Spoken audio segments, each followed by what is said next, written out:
This is The Art of Plenty. My name is Amy McInnes. Let's get into it. Let's get into jealousy.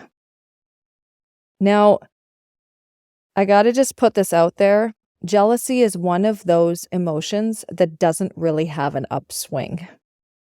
It's not like anger, where there are times when anger is totally appropriate or acceptable. Jealousy is one of those emotions that we often don't have space for in our society. If you are jealous of somebody, it's either embarrassing, or if you discover that someone is feeling jealous, it's often related to some type of controlling or possessive relationship. So it's not an emotion that we openly acknowledge that we're feeling it. And because of the bad rep that it gets, we get into places where we either disguise it, or we ignore it, or we minimize it. And when we do those things, when we minimize, when we ignore, when we pretend that it's not there or that we don't feel it, we end up shutting down parts of ourselves that we potentially maybe need to pay attention to. And we can end up having a difficult time discerning when we are actually feeling jealous. Now, I had a situation a couple weeks ago, and I was talking with a good friend of mine, and she was telling me about this promotion that she got at work. And immediately, when she started talking, I could feel this tightening in my chest. It kind of hits me at the bottom of my sternum. And I could feel this twisting and this tightening quite close to my heart. And it kind of feels like a pit. And my brain was surprised, because I know that when I have that feeling, I'm experiencing jealousy. And I have to be careful, because when I have that feeling, if I don't deal with it, what ends up happening is I end up lashing out, not even necessarily to the person I'm jealous of or the situation that I'm jealous about, but it comes out of me in irritability, or I get snappy, or even just mean. And again, not necessarily to the person that I'm jealous of. You may not experience jealousy in your body the same way that I do. Take anxiety, for example. There are some people that when they feel stressed or anxious, they carry it all in the back of their neck. They feel tightening in there, or they feel tightening on the back of their head. Other people, when they experience anxiety, it kind of runs down their shoulders and into their back, and their whole top of their back and shoulders get tight. I also know a lot of people who, when they experience anxiety or stress, it's all happens in the gut. It gets churning and it gets twisted. That's typically where I experience anxiety, is in my gut. So there are many different somatic experiences that we can have to the same emotion. So just because I get jealousy in that part of my chest doesn't mean that it will be where you experience jealousy. But the idea is that we want to tune in and start to notice where we experience different emotions in our body. Because if you can get good at recognizing it, sometimes you'll have the somatic experience before cognitively you know what's going on, which is exactly what happened to me when I was talking with my friend. I could feel the jealousy coming in. And it was weird for me, because this is my friend. This is somebody that I care about. This is somebody that I am rooting for. So my brain is trying to figure out why I am jealous of this person, why I am jealous of my friend. Because here's the deal. I don't even want her job. I don't want anything even like her job. It has no appeal to me as the job itself. So it's bizarre, because the way I'm feeling towards her is in direct opposition to how I want to be feeling. So I know that I got to get to the bottom of this. I do not want my jealousy to cover or color my joy and my excitement for her because she's my friend. Now, fortunately for me, getting to the bottom of these types of things, meaning my somatic experiences, meaning how I experience emotional, is kind of one of my superpowers. I am very good at digging into personal problems and personal development. So I'm like, okay, we're getting into this because I got to deal with this jealousy. Do you want to know what I was jealous of? Oh my gosh. Okay, here they are. Here are the 4 things. This job means that she gets an opportunity to either sink or swim. Number 2, she gets to know what she's made of. Number 3, she gets to build something new. And number 4, one of the rewards of her new job will be that she gets to know that she's not an imposter. Okay. It's out there. It is out in the universe that I was feeling jealous. Now, do you want to know the funniest thing? And I was telling my kids this story. I was telling my kids how I was feeling jealous. And they're looking at me like, "Mom, I don't even understand why you're jealous." Because do you not have all of those things in the work that you do every day right now? Yes. Yes, kids. Yes, you have put this together faster than I did.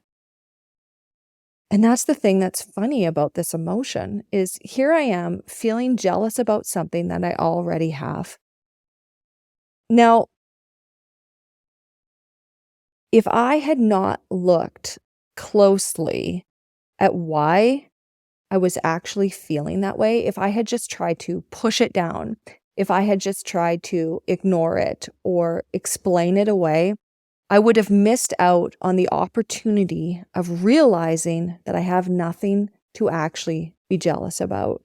And when I dug into it and discovered those 4 things, I felt so much lighter because not only because the jealousy was relieved, but I also felt excitement because I thought this is something that the 2 of us are going to be able to talk about and share about, that these things that I've addressed, the things that I felt jealous about, because I too am experiencing those, these are going to be an opportunity of connection for us, which is the opposite of what jealousy would do, because jealousy divides.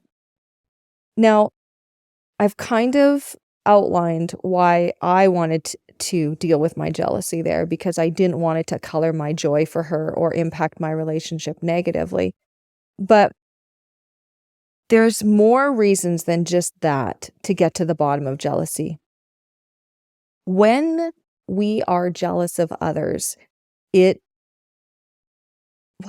just nasty, and it creates this conduit of hatred. And I can almost hear what you're saying. Really? A conduit of hatred? Isn't that just a little bit dramatic? But it releases a nastiness, not just toward the person that you're feeling jealous of, but also it's something that eats away at you or has potential to eat away at you. And even more than that, so even another reason is it diverts your energy. So you're supposed to be focusing in on something that you're working on or that you're moving toward. And when you're feeling jealous, your gaze shifts and you start to think about what are they doing or how do they have the things that I want. And all of a sudden, you're not able to focus on what it is that you need to focus on because everything is shifted in this direction away from where you need to shift because it's looking at someone else. Because that's what jealousy does, is it pulls you away from where you should be towards something else because you want what they have. Because that's ultimately what jealousy is. You have something and I want that something. So I'm just thinking about it over there, what I want, rather than focusing on moving in the direction you need to move so that you too can have those things in your life. Now, jealousy can get access into our life in a couple different ways. It almost creates a doorway for things to come in. So here we go. Here's my list of ways that jealousy can come in. So the first way, the first door is we can get jealous of people when we don't want to pay the price. And we resent those who are willing to pay the price. So I'm going to give you an example of what that might actually look like. Okay. Imagine, maybe you don't even have to imagine, but imagine there's this couple and their relationship is incredibly solid. When you're out with them, you see them like fondly being affectionate. You can just tell by the way that they talk to each other and the way that they interact with each other in public that their relationship is solid and that they have a deep connection. And they've been together for a long time, so you know that there's some substance to this relationship. It's not just in the honeymoon stage. And you feel jealous because you want that. You want that type of relationship where you feel secure, where your partner is taking care of you, where you are taking care of your partner, where you feel understood. And so you feel jealous because you don't want to pay the price. Because meanwhile, that couple over there has been investing in their relationship. There's a reason it's as good as it is. They've been going to couples therapy. They have been going to workshops. They are focusing on their date nights. They are putting things into practice. They have invested in their relationship, and that's why it is as good as it is. And you can get jealous because you're not willing to pay the price. You're not willing to make the investment, and you resent those that have. Okay, door number 2. Where jealousy can come in. You feel insecure in your position or insecure in who you are. So I'll give you another example of this. This is a true life experience that I have had. So a group of my friends had at one point gotten together and gone on a trip, like a girls' trip without me. And these are some of my closest friends. Or well, maybe not my closest friends, but they're in a group of my friend circle. And they go out together for a weekend and they don't invite me. Now, if you're feeling insecure in your relationship with them, then you can feel jealous that you're not included in that outing or in this case, in that weekend outing with that group of friends. So it's this feeling like who I am to them, who I am as a friend is shaky. I'm not as good as a friend to them as this friend is to them. And that's why I'm not included. So jealousy has a way of coming into a situation when you feel insecure in your relationship. Now, the amazing part about that situation specifically is they continued to do that for a few years. And the first time I was quite hurt and felt jealous of it. But then as I grew as a person, I found that I wasn't actually jealous anymore because I didn't even really want to go. And the people that were there on those outings, I felt like I had a lot of security in my relationship with them, and it did not bother me that they were going out with this group of women for the weekend and I wasn't included, because I knew that my relationship with a few of them was really solid, and it didn't bother me that they weren't including me. So I found that as this happened, it was something that I was able to look at and be like, oh, I must have had some change here. And I think it was a reflection of feeling secure in my relationship with a few of those friends. Now, the third door where jealousy can come in is when it looks like a person has something and they don't deserve it. They haven't paid the price. So it's kind of the opposite of door number 1, where they do pay the price. This is situations where people don't pay the price. So, for example, perhaps there's a new person at work, and this person is getting all the accolades and all the attention from the boss, and they just showed up. Meanwhile, you're there You've been working at the company for years and you're not getting the accolades. You're not getting the attention, even though you've been putting the time in.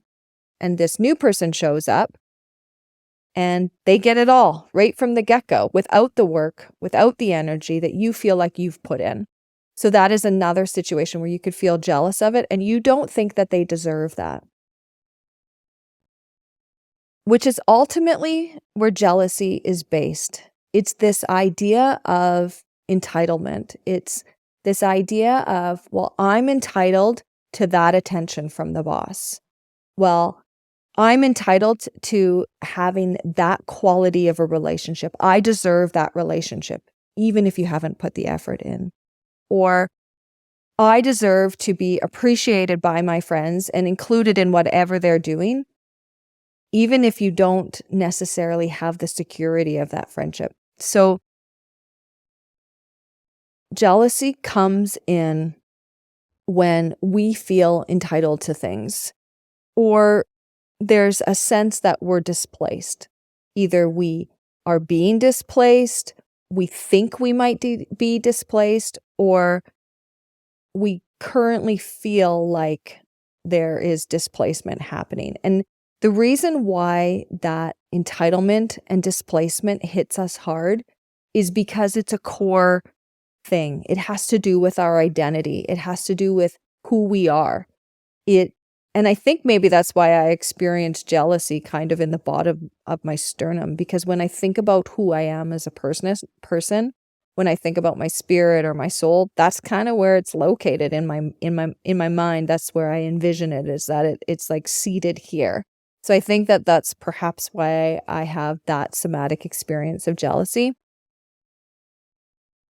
Jealousy says, how come her and not me? Now, I want you to lean in, because this is where it gets really good. It's not going to be fair. Fair is not guaranteed. There are others out there who are going to get things that they didn't deserve. They have and will have position and favor. There are people out there, and I'm sure we all know them, who are raking it in simply because of who their daddy is. And so we have to decide, we have to be intentional that there are going to be people out there that don't deserve things. And we have to be okay with that. Jealousy wants us to say, me, not her. That should be mine, not hers. Now, on the flip side, can you think of a time where you didn't get what you deserved? Maybe you sloughed off in work. Maybe you did something at your job that cost your company time or resources, and you didn't get what you deserved. There was no consequence to you. Can we just be thankful for that we don't always get what we deserve? In this lifetime, you may not get the credit. You may not get the reward that you deserve. So how are you going to deal with it? Because all around you, you're going to see people that are going to get things, that are going to have things that you want. Or they're going to be in relationships and you've been waiting for a relationship like that. They're going to have promotions at work. And we need a way to work through that emotion of jealousy, because it holds us back. It diverts our attention from where we need to focus, and it can eat away at relationships that really matter to us. So we need to have a way of dealing with it. We need to have a plan, because pretending that it doesn't exist, pretending that it is beneath us, and ignoring it is not enough to eradicate it. We need to be intentional so that it's not a part of our life. Or, maybe that's not really a realistic reality, that it won't be a part of our life, but the goal being that we can see it for what it is so that it won't hold us back and it won't be a detriment to us. So that we don't release that toxicity into our life, into our relationships, into our work situation, because people sniff this out. Now, I'm going to tell you something.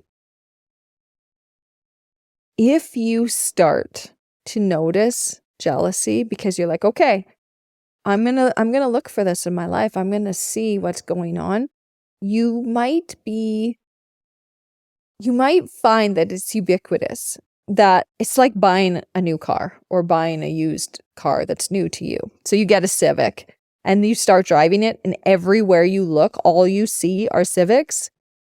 When you start sniffing out something like this, it's sometimes like that. It's everywhere. You might be noticing jealousy everywhere. And I think one of the reasons that happens is because it makes the learning of it quicker. So it's like the universe turns toward us and says, okay, we're talking about jealousy. While you're working on jealousy, you're learning about jealousy, we're going to give you lots of opportunities to put this into practice. And it comes up all the time. So the first step is to recognize it. And for me, I get the somatic experience typically before I get the cognitive realization that I'm jealous. Then you got to get to the bottom of it. How come I'm actually feeling this? Where is the root of this jealousy? Is it one of those three things that I talked about? You don't want to pay the price. You're insecure in your position. It looks like somebody else doesn't deserve it. You feel entitled. So where is it coming from? And then owning it. No, I'm not suggesting confession. I'm not saying that you have to go and tell all the people that you're jealous of them. Owning it doesn't necessarily have to be that. That's something that you can just do on your own. You can just own it yourself. You maybe want to share it with somebody. And then it's a matter of releasing it and letting it go. And sometimes that's really easy. For me with my friend, as soon as I realized why I was jealous and what was at the root of that jealousy, it was instantly lifted off my shoulders. I just want to encourage you. Don't let something so petty rob you of your future. You have to protect your destiny from jealousy. It's tough out there, becoming who you were meant to be. But you got this. And the world, well, we need you. That concludes today's episode of The Art of Plenty. We are all about building a community of like-minded individuals, so let's stay connected. Hit subscribe and follow us at The Art of Plenty or at amymckinnis.com. We would love to hear your thoughts, experiences, and even your favorite life hacks. This content is created and intended for entertainment purposes only and should not be construed as professional advice. Please consult directly with qualified professionals. As always, I consider it an honor that you chose to spend time listening in today. It is a privilege to be able to share my heart with you. Until next time, keep creating your masterpiece, a life of plenty.